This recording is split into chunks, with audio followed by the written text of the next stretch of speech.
Hi hello नमस्कार. प्रिया पारकर हितगुजवर तुमचं खूप मनापासून स्वागत करते. आणि आज स्वागत करायला मी एकटी नाही आहे, तर माझी आई पण आहे बरोबर. तर आई, सगळ्यांना हाय हॅलो कर. हाय हॅलो नमस्ते थँक्यू आई. वेलकम. मी नेहमी तुम्हाला सांगत असते की मला इन्स्पिरेशन स्टोरीज वाचायला ऐकायला खूप आवडतात. आणि प्रत्येक माणसामध्ये जो मला भेटते जी व्यक्ती, तिच्यात कुठली चांगला गुण आहे हे मी बघते आणि तो हेरून नक्कीच त्या पद्धतीने वागण्याचा प्रयत्न करते की ती काय म्हणतात ना, त्या व्यक्तीतला तो चांगला गुण आपल्याला आपल्या कुठल्या ना कुठल्या गोष्टीमध्ये हिंमत देत असतो. तर आणि मी असा विचार केला की माझ्या आजूबाजूला माझ्या मित्रमंडळींमध्ये किंवा आज मी जे पहिलं तुम्हाला इन्स्पिरेशन सिरीज मी सुरू करणार आहे की माझ्या दृष्टीने की ती व्यक्ती खरंच माझ्या आयुष्यात फार इम्पॉर्टंट रोल करते आहे किंवा त्या व्यक्तीचा मला जसा फायदा झाला आहे तसं तुम्हाला पण होऊ शकतो. म्हणून आज माझं फर्स्ट इन्स्पिरेशन आहे जे माझं, ते माझी आई आहे. आणि अर्थातच सगळ्याच मुलांसाठी आई एक रोल मॉडेल असते आणि त्या दृष्टीने आपण वागण्याचा प्रयत्न करत असतो. तर चला, आज हे माझं जे इन्स्पिरेशन आहे ना, त्याच्याबद्दल थोडं जाणून घेऊयात. आता आईच्याच तोंडून आईबद्दल थोडंफार आपण ऐकून घेऊयात. तर आई, सांग, तू लग्नाच्या आधी कुठे होतीस? मी मुंबई घाटकोपर ईस्ट आणि घाटकोपर स्टेशनवर आमची शाळा होती, मराठी विद्यालय. मी 11वीपर्यंत शिकले आहे. 3 इंग्लिशच्या परीक्षा मी दिली. त्यावेळेस परीक्षेत पहिली आली होती. आम्ही तीन जण होतो. हरकत नाही ना, पहिली येणं महत्वाचं आहे. मी पहिली होती. व्हेरी गुड, शाबास. मुंबईचा संयुक्त महाराष्ट्र झालाच पाहिजे या चळवळीत पण भाग घेतला. असं कारण माझा भाऊ त्याच्या मैत्रिणी एक महिना जेलमध्ये होत्या, येरवड्यात, तुरुंगात. म्हणजे थोडक्यात काय तर मुंबईसह संयुक्त महाराष्ट्र झालाच पाहिजे या चळवळीत तू भाग घेतला होतास. हो हो, व्हेरी गुड. आईचं लग्न तिच्या 22व्या वर्षी झालं. आता ती आहे 85 इयर्सची. म्हणजे तुम्ही हिशोब लावू शकता ती किती वर्षाची आहे ते. आणि घाटकोपरची मुलगी लग्न करून धुळ्यात आली. आणि काय म्हणतात ना की जसं सगळ्याच स्त्रियांना जे आयुष्यात गोष्टी घडतात तशा अर्थातच तिच्या घडल्या. आणि ती आधीपासून खूप ॲक्टिव्ह होती. त्यामुळे तिला हे काय आपण महिला मंडळात ती भाग घेतला तिने इथे लग्न झाल्यानंतर. त्याच्यानंतर त्याच्यात नाटकात काम केलंय तिने. आणि ज्या पण ॲक्टिव्हिटी असायच्या महिला मंडळाच्या त्या अगदी आवर्जून करायच्या. आणि नंतर मी जवळजवळ 5 वर्षाची होती तेव्हा तू होमगार्ड जॉईन केलं नाही? अगं 4 महिन्याची. 4 महिन्याची? 4 महिन्याची. अच्छा, मी 4 महिन्याची असताना तिने होमगार्ड जॉईन केलं. आणि तेव्हा 1970 साली, सॉरी. आणि तेव्हा तिने होमगार्ड जॉईन केलं. तेव्हा ती सांगते, होमगार्डमध्ये पहिल्यांदा अगदी परेडचे जायचे तेव्हा 50 पैसे मिळायचे. 5 परेडचे 2.5 रुपये. पण एवढं मात्र झालं की त्या होमगार्डमधून तिला खूप वेगवेगळ्या गोष्टी शिकायला मिळाल्या. फायरिंग मध्ये तिचा नेहमी पहिला नंबर असायचा. आणि कुठेही काही स्ट्राईक झालेलं असायचं तर तिकडे जिथे महिलांची गरज आहे, हॉस्पिटलमध्ये म्हणजे नगरपालिकेत तर बरंच वेळा तिने काम केलं की डॉक्टर्स किंवा नर्सेस स्ट्राईकवर जायचे किंवा जास्त मदतीची गरज असायची. हो, 75 साली म्हणजे. ओके. आणि जेव्हा जेव्हा गरज असायची तेव्हा होमगार्ड्सला तिथे पाठवायचे. त्यामुळे तिला ते नर्सचं ट्रेनिंग वगैरेही तिला खूप छान मिळालं. आवड पण होती. आवड होती तिला.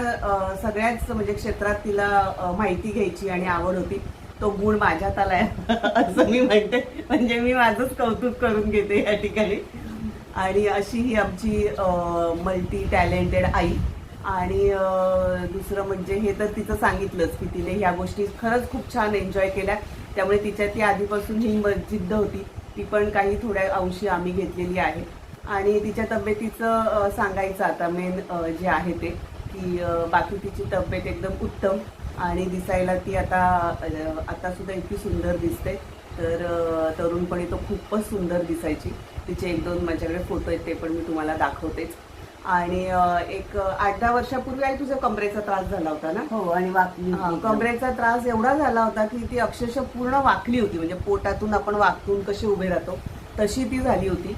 पण तिच्यातली हिंमत, अर्थातच आम्ही डॉक्टरी उपाय पण केले, पण तिच्यातली जी ती हिंमत होती ना, म्हणजे आणि तिला जसं मेडिटेशन वगैरेचं तिला स्वतःला, ती देवाचं खूप करते, तिची खूप श्रद्धा आहे देवावर, आणि त्या बळावर तिने स्वतःला परत एकदम मस्त ताट करून घेतलं. आणि मी आता धुळ्याला आली आहे मध्येच असं, कारण मी येते हल्ली बऱ्याचदा 2-4 महिन्यातून, पण आता मी आली आहे त्याचं मेन कारण असं की 13 सप्टेंबरला गणपतीच्या आधी रात्री ती साधारण 1:30 वाजता घरात पडली. आणि ते म्हणजे तिचं कौतुक किंवा तिचं जे इन्स्पिरेशन तिच्याकडून आम्हाला मिळतं ते असं की ती पडली, तिचं डोकं जोरदार दारावर आपटलं आणि कमरेवर दानकंठी आपटली. हे झालं बरोबर आहे, पण एवढं करून ती तिथेच लोळत पडली नाही, ती रडत बसली नाही, ती रांगत रांगत, मी तुम्हाला दाखवते हा, 1 मिनिट. हे बघा, हे असं आमचं 3 खोल्यांचं हे असं एवढं घर आहे, आणि ती इथे अशी पडली. त्याच्यानंतर रांगत रांगत रांगत रांगत ती इथे आली, कारण तिचा फोन आणि बॅटरी इथे होती, म्हणताना ती इथे आली. परत इथून रांगत रांगत रांगत रांगत ती गेली या दरवाजापर्यंत चाच पडत. आणि परत एक तर फोन लागत नव्हते इथे, इंटरनेट म्हणजे रेंजचा खूपच प्रॉब्लेम आहे, म्हणताना खाली भाऊ वगैरे राहतात, त्यांचे कोणाचे फोन नाही लागले. पण बाजूची जे आमचे आहेत नेबर, भारती म्हणून आहेत, ती खूपच हेल्पिंग नेचरची, तर आणि तिचे मिस्टर, त्यांना आम्ही भारती, आणि तिचे ते मिस्टर दादा. तर तिने आईने जाऊन तिथे दार उघडलं, त्यांना फोन लावला, आणि ह्या सगळ्या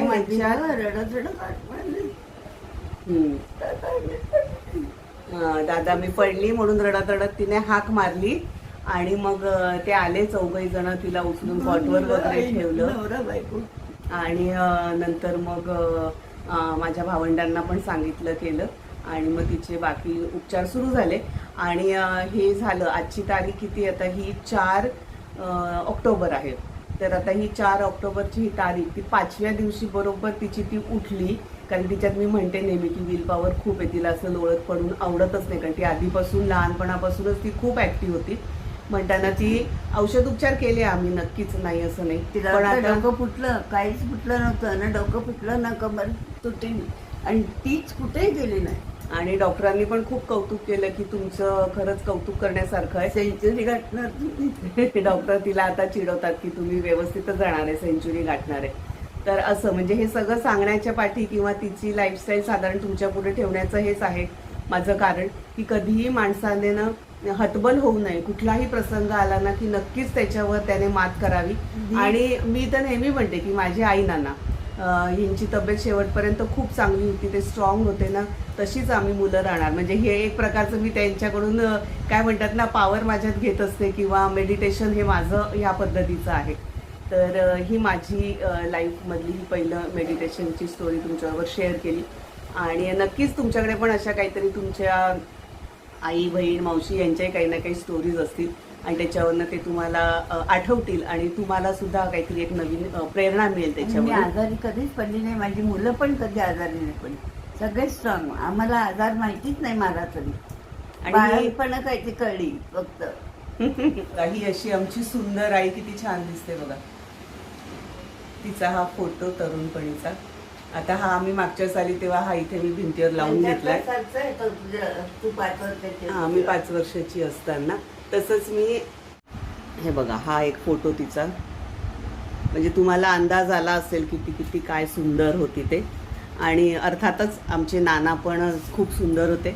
नानांना केस लवकर, आमच्या नानांचे केस गळाले, आणि नानांचे डोळे आमच्या घारे होते, म्हणताना आम्ही 4ही भावंडांचे डोळे मस्त घारे. आणि नाना आमचे टकले होते ना, पण खूप चिकने दिसायचे, आणि त्यामुळे आमच्या घरी एक अलिखित नियम होता की नो कॉमेंट्स ऑन टकला माणूस, कारण टकली लोक जास्त स्मार्ट दिसतात, कारण प्रत्येकाला आपल्या वडिलांबद्दल एक वेगळी इमेज असते ना, की आपले वडील हिरो, म्हणताना आम्हाला पण तसंच आहे, मला स्पेशली, की नाही, नो कॉमेंट्स ऑन टकला लोक, कारण टकले लोक छान हिरो असतात असं.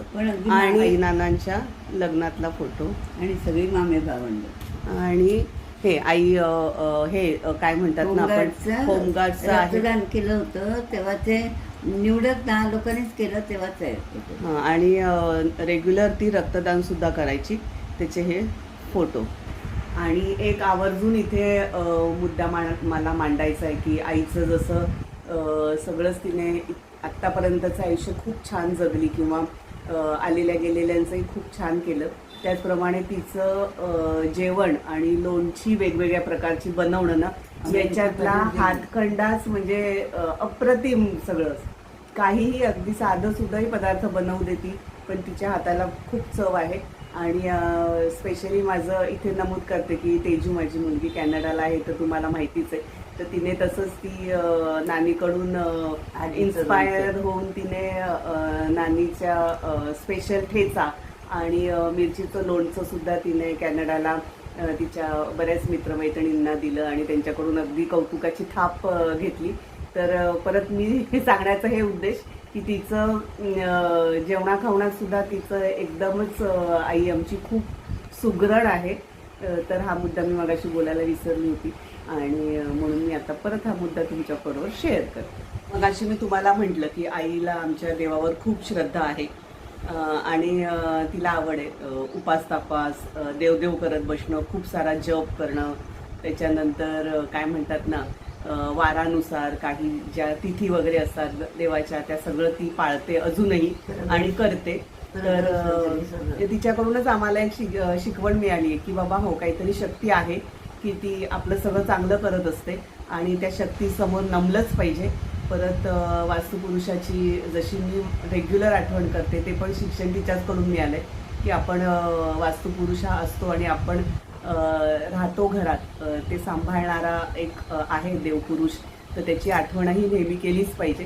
तर या पण सगळ्या देवधर्माच्या मी खरं सांगते मी असं खूप देवदेव नाही करत राहत. जप वगैरे करायला मला आवडतो ते मी करते आणि बाकी माझी श्रद्धा माझी आहे जसं तिने आम्हाला डेव्हलप केलं आहे त्याप्रमाणेच की नाही निसर्गात आहे काहीतरी अशी शक्ती की जी नेहमी आपल्याला प्रोटेक्ट करत असते आणि नक्कीच तिच्यासमोर आपण नतमस्तक झालं पाहिजे.